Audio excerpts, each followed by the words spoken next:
Hello, everyone, and welcome back. As always, I am your girl. I feel like we should start calling me the Beverly Hills girl or something like that. There is so much Beverly Hills tea, it's insane. But again, as always, I'm Candy Washington, and I am here to help you have a fun kiki, add a little bit of joy to your life, and just have some fun. But before we dive into today's episode, which is Andy Cohen now joining with NBC in slamming and being a bit, concerned about Miss Diana Jenkins being litigious and threatening to sue bloggers and content creators, and how that's really not the look. But before we dive in, be sure to like this video, subscribe to my channel, and hit the notification bell so you don't miss it when we go live. Also, be sure to check out the description box below. We have tons of goodies. You can do a super thanks, super chat, and also we have the Love Collection merch down there. And don't forget to share this because a kiki is always better with community. So with that, let's dive right on in. Okay, you guys. So the word on the curb is that Mr. Andy Cohen is now concerned about how litigious Diana Jenkins has been with suing content creators, bloggers, podcasters, Patreon people, media, press, X, Y, and Z. Now, that was broken by the real Andy Cohen. So the real Andy of Beverly Hills. Shout out to him. Just want to give a quick shout out to the real Andy of Beverly Hills. He broke the tea that Andy is now on NBC's side, which makes sense because NBC is the person who pays Andy Cohen.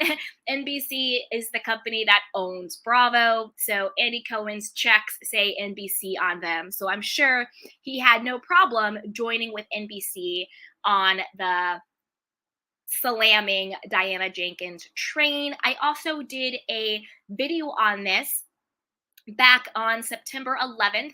That is also linked below in the show notes. I already did a video on NBC slamming Diana Jenkins and why. So if you guys want to go back and watch that, that was back in September 11th. I already did that video, but let's dive into this video. Okay, so word on the curb is that Andy is now expressing his concerns about Diana Jenkins being so litigious, right? We all know that she wanted to sue Diane. She wanted to sue Cheryl's World. She wanted to sue Dana Wilkie. She wanted to sue Gawker. She wanted to sue I think it's called, I forgot the name of the person, but even somebody who is just a watcher of Cheryl's World was also named in the cease and desist. She sent it out to a bunch of people, a bunch of, YouTubers, content creators, bloggers, press, and media. And again, Andy wanted to clarify that she's not actually suing these people. She sent them a cease and desist, which is essentially the threat to sue if you don't do what I want. So she sent the cease and desist basically to shut them down, right? To say, listen up, you take down the content of talking about the allegations that I'm a madame, that I am a sex trafficker, that, book room 223 was basically like a book full of, the A-list prostitutes essentially that I have readily available for the wealthy men. You look through the book, you pick what girl you want, you pick what guy you want, you pay me, and you can then go and have your sexual way with them. She's also been accused of human trafficking, like, refugees coming in, and she would sell them for sex and for, sort of like domestic slavery to wealthy and powerful people. Again, all alleged, all rumored, but these rumors have been out forever.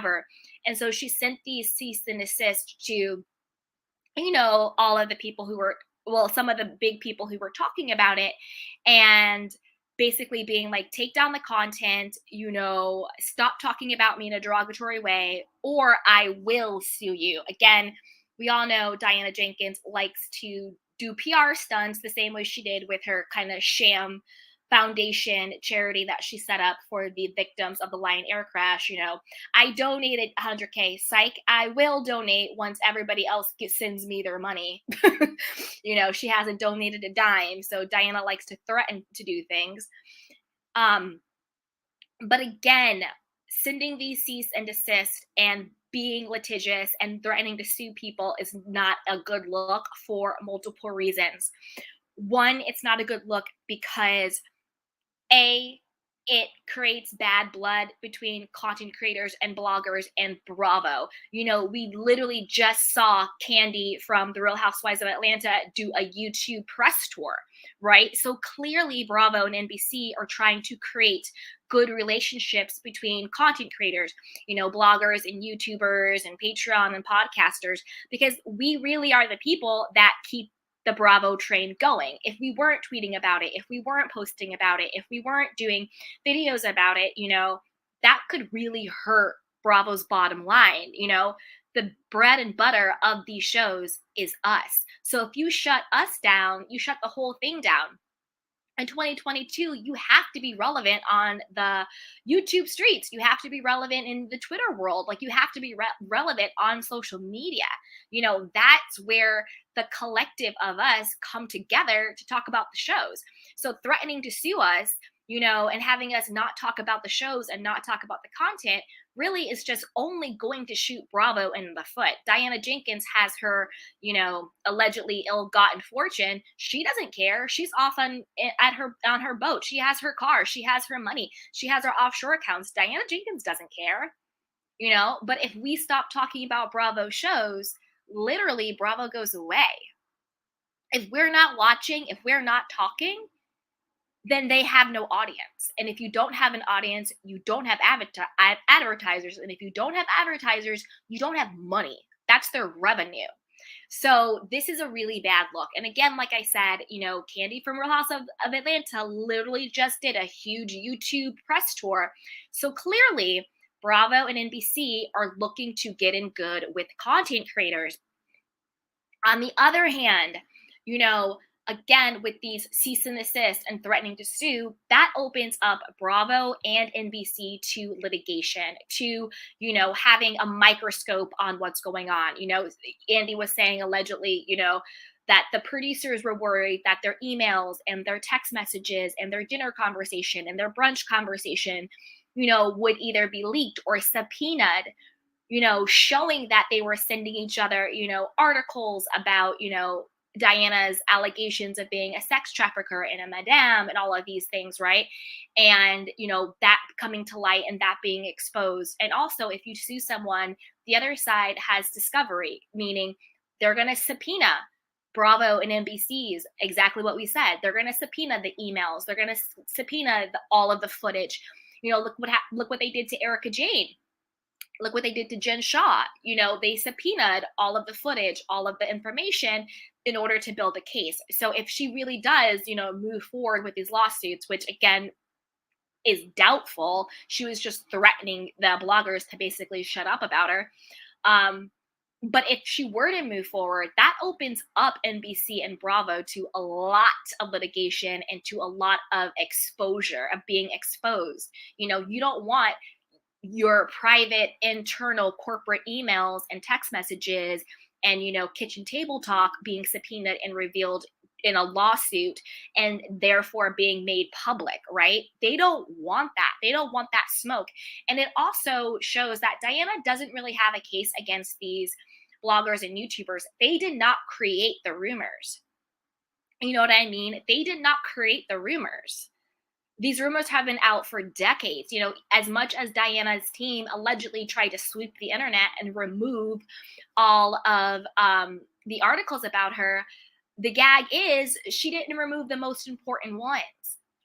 To me, the most important articles out there are the ones that prove that Bravo knew about the allegations and rumors before they hired Diana Jenkins, and also that they said it on the show.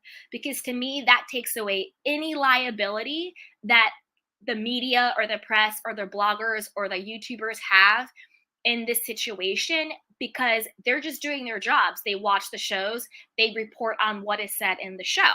So with that, let's go to my first receipt, which is here. So according to E!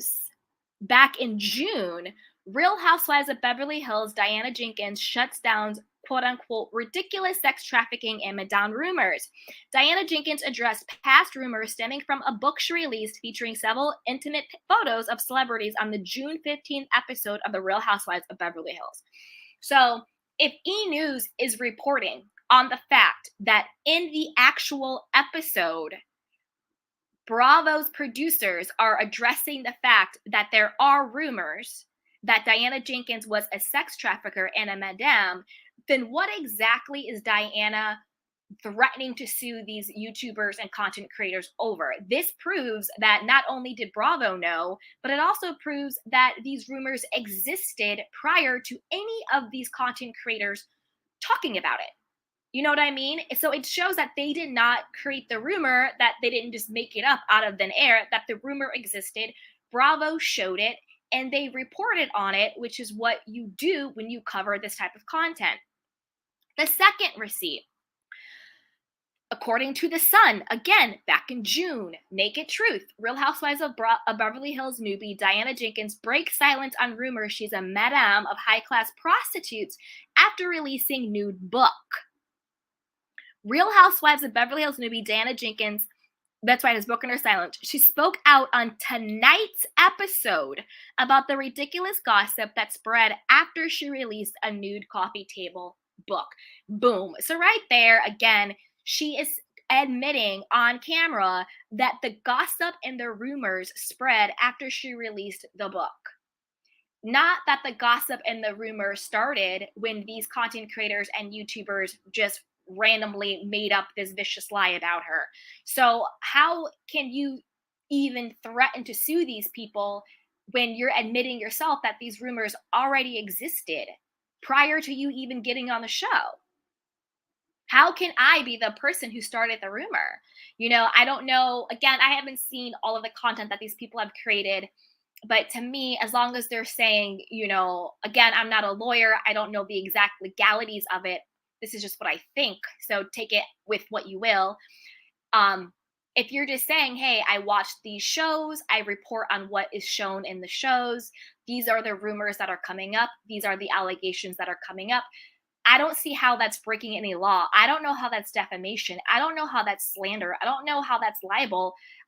It just doesn't make sense that she has any grounds to, move forward other than the cease and desist into an actual legal lawsuit. That just doesn't track for me. And the biggest receipt of all is this one. Room 23. That was the one you were in. Yeah, so that was my book. It's such a sex positive, woman positive. Yeah, I was looking there, I was like, everybody's naked. I was like, we forget things. I feel like we had this conversation. I don't particularly want to talk about the book tonight because it took a lot of money, a lot of time to achieve what I did, but it backfired. Ready to order? All these rumors started. It was like a offense of my character. Not like an international sex trafficker and madam of high-class prostitutes. Is that what you're trying to tell me? It's honestly so ridiculous that I can't even believe that actually it could have caught on. Did you think that, So, bloop, there it is. I mean, literally, season 12, episode 6, the Bravo producers are literally asking Diana about the rumors on the show.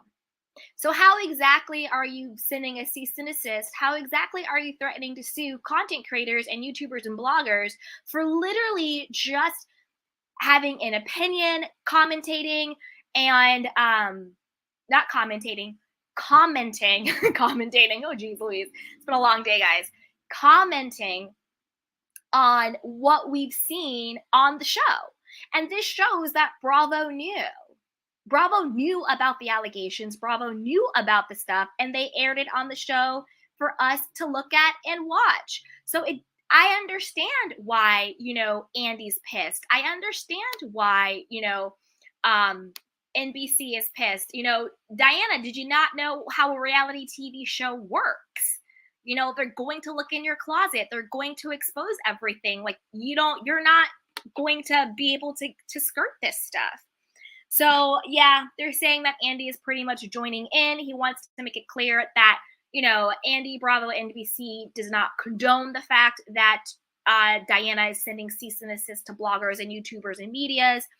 You know, Andy Bravo NBC and subsequently the producers, they do not want to be opened up to a legal battle. They don't want discovery. They don't want to have to hand over their text messages, their emails, their transcripts, their audio, their video footage. You know what I mean? They don't want to be subpoenaed to have a deposition. And they also don't want us, bloggers and content creators, to stop engaging in Bravo and the shows in fear of being sued and legal retaliation, because if we stop talking about the shows, that's a wrap. We are the bread and butter. We're the audience. And without us, there's no advertisers. And like I said, without advertisers, there's no money, there's no revenue. So of course, Andy's pissed. Of course, NBC is pissed. Again, I already did a video on this back in September, and that video is linked below in the show notes about how NBC was slamming and pissed at Diana. But I want to know what you guys think. You know, do you agree with Andy and Bravo and NBC that Diana kind of is messing stuff up for them? You know, opening them up to legal battles, opening them up to discovery, and that Diana can just quietly, you know, go away and still have the millions and millions of dollars that she had, while really disrupting what's going on with Bravo and their relationship with content creators and bloggers. And or do you think, no, Diana has a right to send the cease and desist to the bloggers and the content creators? You know, even though they didn't start the rumors, they're repeating the rumors. So what do you think? Like, do you think that Diana has a leg to stand on? It's pretty clear where I stand. Diana, just stop. Just stop. But before you guys comment below, you know the deal. Be sure to like this video, subscribe to my channel, and hit the notification bell so you don't miss it when we go live. Also, be sure to share this with a friend, because a key is always better with community. And also, don't forget to check out the description box. We have tons of goodies, and shop the Love collection below. So with that, everybody, take care of yourself and each other. I love you. Bye. Welcome to Sugar Pills, a practical guide to self-care, where your host, writer, actor, and producer Candy Washington helps you live a more joyful life with a cheeky dash of pop culture news. Be sure to subscribe, leave a 5-star review, and join the conversation on Instagram @Candy Washington. Let's go!